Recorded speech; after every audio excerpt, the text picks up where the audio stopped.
Well, to begin with, the price of petrol is expected to witness some significant increase from this week. Data secured from bulk oil distributors show that it should be going up by more than 7% a litre.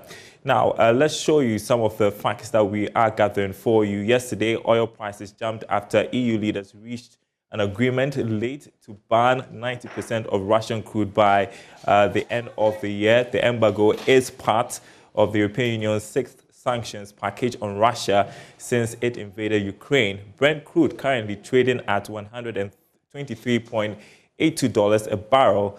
Let's bring in energy specialist Dr. Yusuf Suleimana to make sense of the latest developments.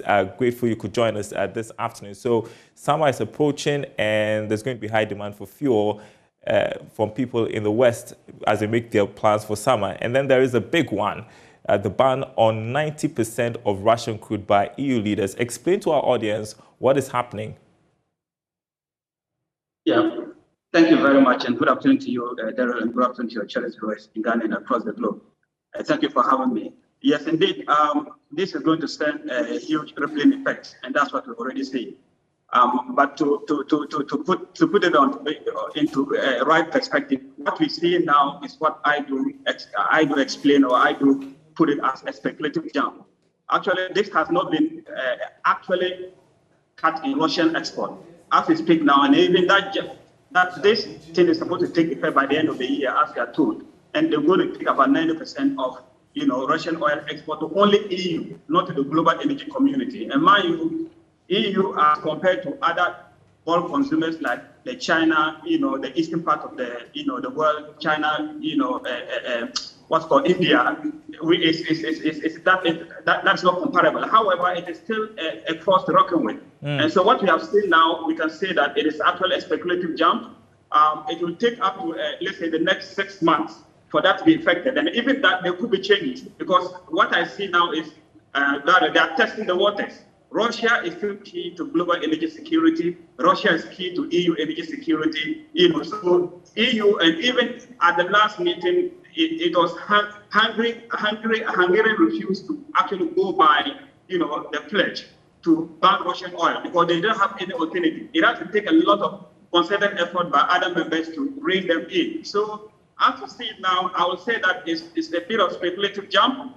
If actually this crystallizes out into real shortage in Russian export, really blockade of Russian crude export to the global market, let's say part of EU, yes, we will have skyrocketing oil prices, and we could even see it getting about 115 above.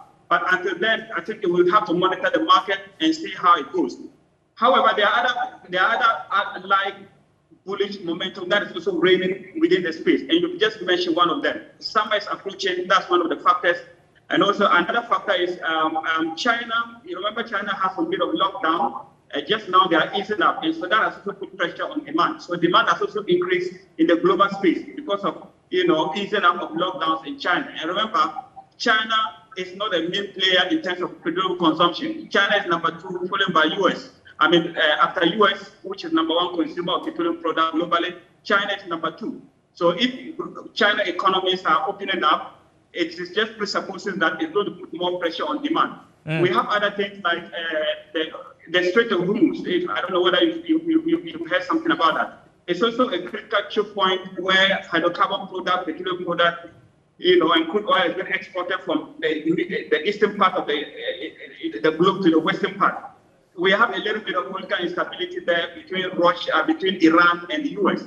All this is feeding in, but all these are shadow. Actually, the main wild card here is this kind of ban. It's a big news. Once the ban crystallizes into quantum effect, I think we're going to have oil prices skyrocketing. And so it's not surprising that we have it as 123, and that has also cascaded to high pump prices that we are paying. And while this may be speculative, the EU leaders are walking the talk, and they are gradually winning themselves off Russian crude. How feasible is that plan in itself? And it looks like we are headed for a bit of a shake-up in the oil market. JP Morgan, for instance, warning that we could see oil prices go as high as $185 a barrel. Yes, that's a possibility. Even some analysts are saying it could go as high as 200. But I'll come to the same point again. EU, they are very resolved and they are very resolute, both the oil side and the gas side. But I'm just looking at EU consumption as in how much they consume from Russia as against the eastern bloc of the global community. EU doesn't consume that much from Russia in terms of oil. If comparing it to China, comparing it to India and then the rest. However, it is still a big news. Even EU per se, they are putting 90% because they are saying sometimes even they will allow pipeline crude oil because some of their members, they don't have solution. I can tell you, they don't have solutions to some of their members. So as much as they are very resolute, in banning the oil and in banning oil export, banning oil from Russia, they are also very careful about their energy security of some of their key members. Notably among them is Hungary, who are at the moment struggling to see how they can, balance the deficit as in terms of if Russian oil is to be banned. And I would also like to put it in perspective and on record that Russia still has oil going to the global basket.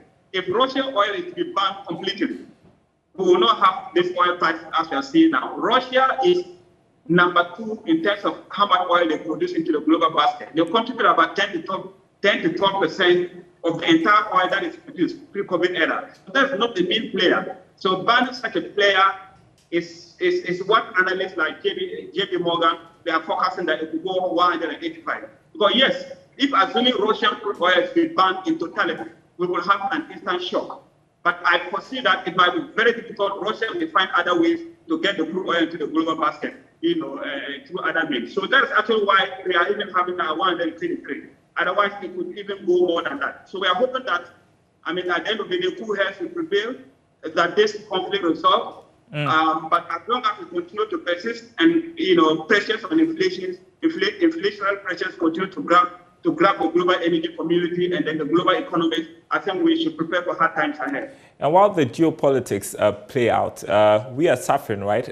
Countries like Ghana who depend on the West for oil. And we've talked about how to mitigate the impact on the consumer here. There's not indication yet that government is going to remove taxes on fuel products. So there are dire implications for us. What can we do? Perfect. You're on point, Daryl. There are dire consequences for economies like Ghana, especially for us, the kind of model that we operate, that I always mention, that it doesn't guarantee us any strategic advantage. It doesn't guarantee us any competitive advantage. And what's the model here? The model here is that we produce crude oil, not that much, but at least we churn out we export some crude oil, and we end up also importing almost about 100% of what we consume as petroleum products. If assuming we were to have a way of balancing some of this instead of getting some of this locally. We have a local refinery that is robust, that is efficient, that our BDCs can source this oil locally. This finished product locally. I think it will guarantee us competitive strength. But at the moment, I think we are not seeing that yet. I'm told we have a private refinery coming. Oil is still there. So we are urging, on urgent basis, we're urging the policy makers of the day, the government of the day, to take this serious. That at this moment, refinery is a savior that we need in the country. We need to have a refinery running. If you have a refinery running at this moment, it's going to serve as a big cushion, and it's going to serve as a serious pressure relief for the cedi, for the dollar, and then the like. So yes, we do have the strategic advantages. One is the refinery. The other one is storage capability, as in boss. We have to reactivate all our storage capabilities because that is also a strategic strength. When these global things are playing out, if you remember, US released severally some quantum of petroleum product from their SPR, that is their strategic petroleum reserve. Okay. That is a national security, contingency measure or contingency response. Do we have that? I said no, we don't. We do have the infrastructure in place, but we haven't activated that. So I urge that we, on urgent basis, let's look at the refinery, let's look at our storage capability and revitalize these things. Because this thing is cycling. It will come back again. Even if we get off this particular problem, it will come back again. And when it comes back again, we should be in a position to be able to support ourselves. Thank you so much. Dr. Yusuf Suleiman there. He is an energy specialist speaking to us about crude oil prices. And as we've been reporting this afternoon, we expect a 7% increase in petrol prices this week. Now, the Finance Ministry has been ranked Ghana's most financially reckless ministry, accounting for more than 11 billion cedis in losses to the state. That is according to the latest fiscal recklessness index launched by Imani Ghana. The losses were based on irregularities tracked in Auditor General reports between 2015 and 2020. Lead researcher at Imani Center for Policy and Education, Dennis Asari, joins me on Zoom with a bit more of an insight into this. So first of all, Dennis, welcome to the program. All right. Dennis will be joining us in a bit, but as we have been reporting, the Finance Ministry has been ranked Ghana's most financially reckless ministry. That's according to Imani Ghana's Financial or Fiscal Recklessness Index. It's the 2021 edition. The first report was in 2015, and now we have this latest one that tracks the finances of various ministries from 2015 to 2020. In a bit, we'll be joined by lead researcher at Imani Center for Policy and Education, Dennis Asari. I'm told he's on now. Dennis, good to have you on the program this afternoon. A bit of insight, first of all, into what went into the rankings and what the considerations were.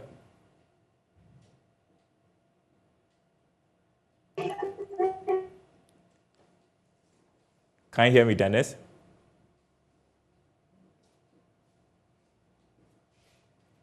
All right, I'm not too sure if we can hear Dennis, so... Hello, Daryl, can you hear me?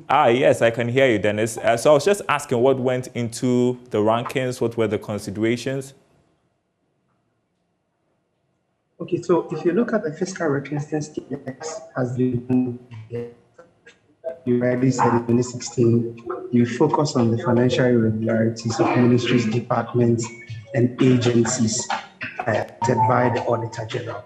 So we collate these financial irregularities by ministries, departments, agencies, then normalize the data using the 7 main categories or typologies of irregularities. Based on that, we determine and compute an index that effectively shows you which institution is largely contributing to the financial irregularities that General keeps reporting year on year.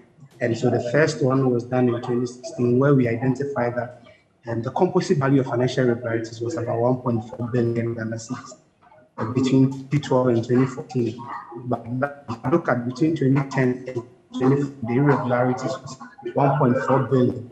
If you compare that to the irregularities that we recorded between 2015 and 2020, that is about 13 times. And the composite value is 13.9 billion, which means that the irregularities of MDAs have increased about 13 times over the last 6 years, between 2015 to 2020. And it's incredible what we're hearing this afternoon. The Finance Ministry in itself, the most financially reckless ministry. What accounted for the poor performance?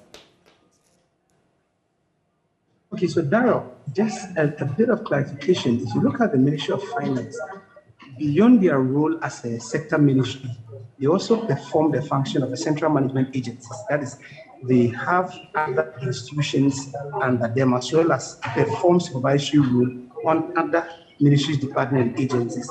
So there are instances where certain financial irregularities will be traced to the Ministry of Finance because they are the central management agencies. That's the main causes of the financial irregularities. You see, tax and cash irregularities were the dominant ones.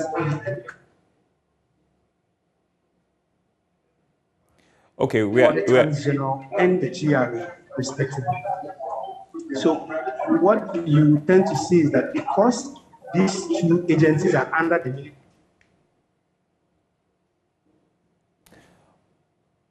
the audio connection to Dennis Asari is not good. We want to skip that and maybe try and reconnect with him to conclude our conversation. But let's turn to another story of following for you. Ecobank Group Chief Executive Ade Ayemi has described Bank of Ghana's recent policy rate hikes as needed, citing current market development.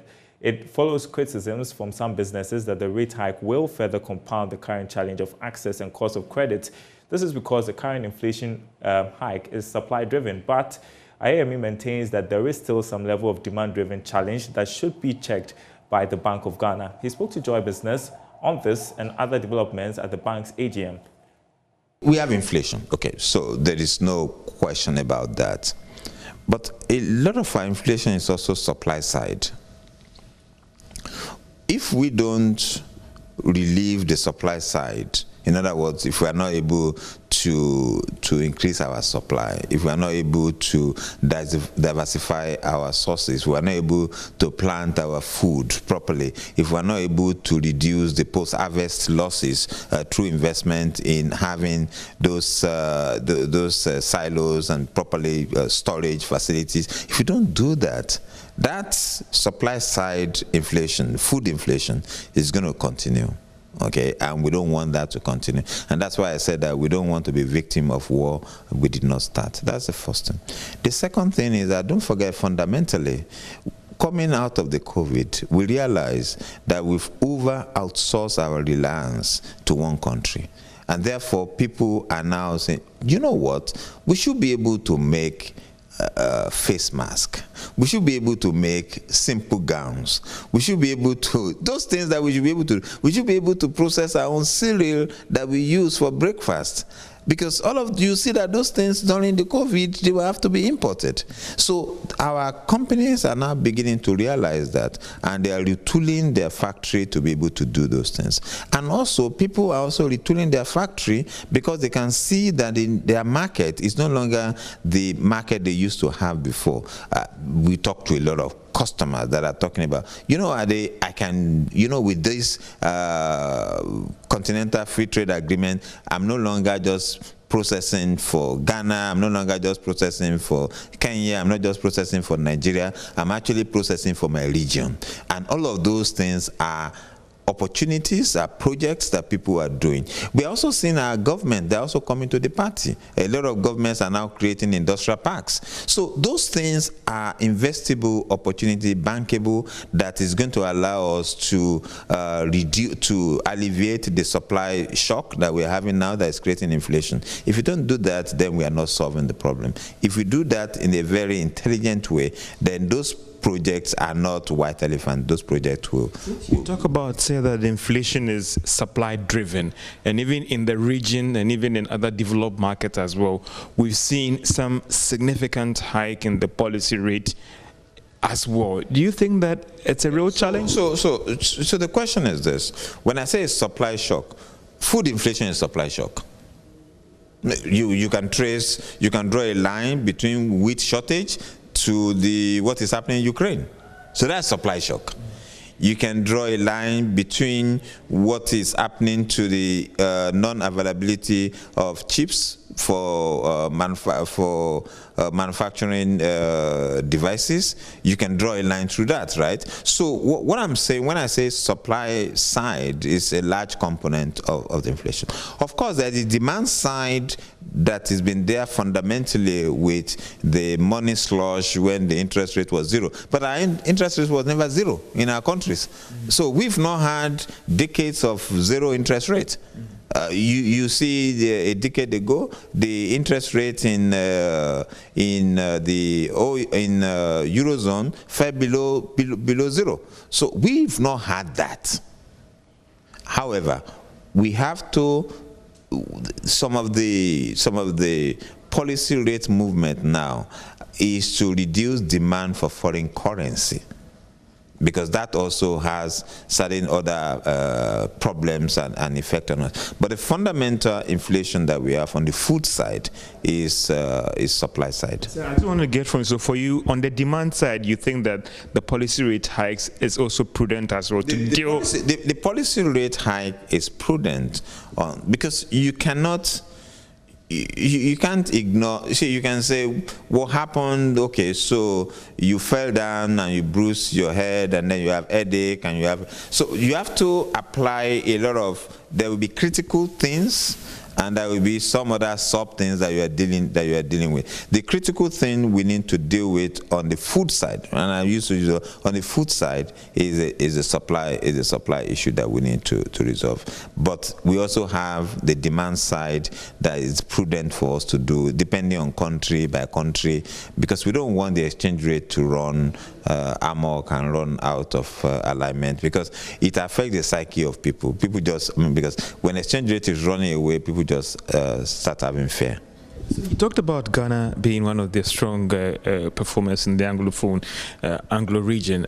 What is the group doing, or what are you going to do for the bank to consolidate its position as the leading bank in Ghana going forward, so that the earnings can be good, so that the returns can be good? I'm sure you see that. Firstly, I thank the government in Ghana. They've taken a bold decision. The question of e-levy is not popular, but you know, most of the malaria tablets are bitter. So, it's not popular, but as you know, most of the malaria tablets are bitter. So they've taken that decision. It's a good way forward, because it allows them to be able to get a handle on the fiscals.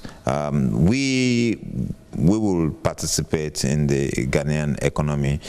We understand the need for that participation. And I tell people that, you know, the fundamentals of Ghana has not disappeared. The gold has not been driven, has not gone out of fashion. The oil that is there has not gone out of fashion. The cocoa has not gone out of fashion. So ultimately, the country will come back, and we understand the country, and it's a home for us. Ade Ayemi, the Group CEO of EcoBank, speaking to George Afe about the policy rate hikes as well as its impact on inflation and the work that the bank is doing in going into the rest of the year. We want to return to one of our top stories this afternoon, to do with a report from Imani Ghana on its fiscal recklessness index, which is saying that the finance ministry is the most reckless based on its latest ranking, and losses resulting to about 11 billion cedis, being what was being the responsibility of the finance ministry. Joining us on the phone is Dennis Asari, who is lead researcher with Imani Ghana. You were explaining to us this point about the finance ministry, and essentially pointing to the fact that it's not the finance ministry we know at the ministries, but the different offices that work in line with the finance ministry. Dennis. Thank you very much, Daryl. My apologies for that. Never mind. When we talk about the Ministry of Finance, it's the ministry that has started this recklessness performance, the reflection of all the departments under the Ministry of Finance, including the Ministry of Finance sector, that also acts the finance side. So this is a reflection of the fiscal discipline of all the departments, agencies.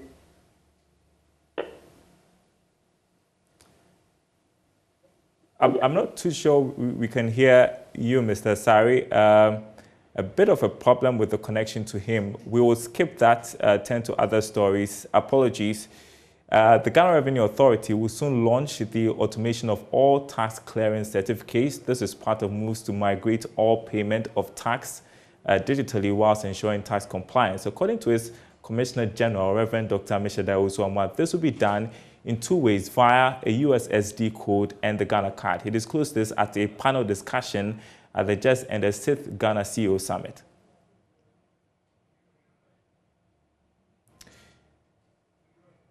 All right, I thought we were going to play the soundbite of the GRA officer, that is Dr. Reverend Amishadai Osuamwa, but we'll first speak with Samuel Mbura on another matter, because we understand that there's been a fiat granted by the Attorney General for the Ghana Revenue Authority to begin dealing with tax-defined institutions. Samuel Mbura was at an anti-corruption coalition stakeholders discussion on promoting progressive property taxation and tax compliance in Ghana, joins us on phone. So what does this essentially mean, Samuel, that they have been given a fiat to prosecute tax defaulting institutions? Well, Daryl, in April 2021, the Chief Justice in a letter gave notice to the Ghana Bar Association of the judiciary's intention to establish a tax court to deal with prosecutions of tax cases. This followed calls from the Ghana Revenue Authority for the judiciary to play a more effective role in the administration of tax laws. We know that ordinarily the Attorney General is responsible for the prosecution of criminal offenses, including breach of tax laws. So what it then means is that prosecutions of the tax court will be investigated and prosecuted by prosecutors at the Ghana Revenue Authority. It is part of the measures in ensuring that cases relating to tax are fast-tracked. That is what Clement Amankwa Bonso, a chief revenue officer with GRA, has been sharing with stakeholders. We know that there have been complaints that some of our courts are congested, and that is the reason it was formed. And its targets, or its main aim, is to separate all tax cases for them to fast-track so that GRA will be able to find defaulters in soaring up its revenue. And so this begins immediately, does it? Yeah, so according to the chief revenue officer, it's already in place, and then they are using that court or the tax court to deal with offenders of tax laws in the country. What else has come up at that event where you are at? Can you come again? The line was quite bad. I couldn't hear. So I was just asking what else came up. So they were talking about the nature of these taxes. The offenses that the tax laws or the tax court can deal with. But the main objective is to see how the various institutions that are fighting corruption could help the GRA break in revenue and also ensure that government accounts for revenue collected from the people. Concerns are that the country has been making or raising revenue through the various avenues available in the country, but it is not reflected. There's no transparency and accountability in terms of revenue collected from the ordinary people. They were raising issues that have to do with the e-levy, and the point was that it isn't that the Ghanaian populace do not want to pay the taxes, but how their taxes are expended. So that has been the the issue on the table that they are discussing. So at the end of the meeting or the stakeholder engagement, they are looking at way forward. They can collaborate with the GRA in dealing with some of these loopholes. Thank you so much, Samuel Imbura there. The latest that the GRA has been given a fiat by the Attorney General to prosecute tax defaulting institutions. That's the marketplace. Thanks for watching. My name is Daryl. More news on our website, myjoyonline.com/business. Goodbye.